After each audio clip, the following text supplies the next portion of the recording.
রুমে মনে হয় একটা আনার বা একটা কমলা ছিল, আর ওয়াশরুমের যে পানি ছিল ওইটা খেয়ে আমি এই 2 উইকস, অলমোস্ট 2 উইক্সের মতো সার্ভাইভ করি সেখানে।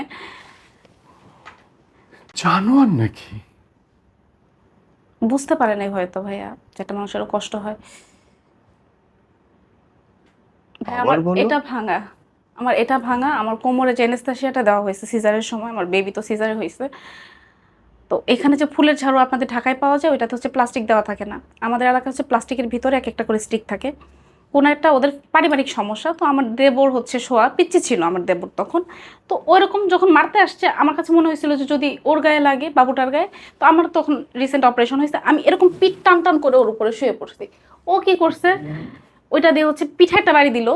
বাড়ি দেওয়ার সাথে সাথে ভাই প্রত্যেকটা স্টিক ভেঙে গেছে, প্লাস্টিকটাও ভেঙে গেছে, লাগছে আমার অ্যানাস্তাসিয়াটার ভিতরে যেখানে আমার ইনজেকশনটা দেওয়া হয়েছিল।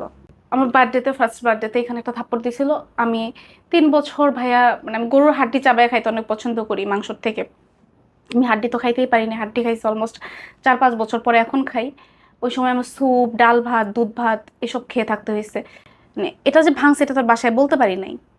আম্মু মুখে খাবার নিয়ে আসছে, হাঁ করে না, হাঁ করে না, আমার আম্মু আবার খুব অনেক কাজ করে বাসায়, হাঁ করে না, হাঁ করে না, হাঁ কর। আম্মু আবার এরকম একটা দিছে, সে তো হাঁ করতেছিস না কেন, খাবার নিয়ে দাঁড়ায় আছে, আমার তো বাচ্চা আর অনেক কিছু আছে।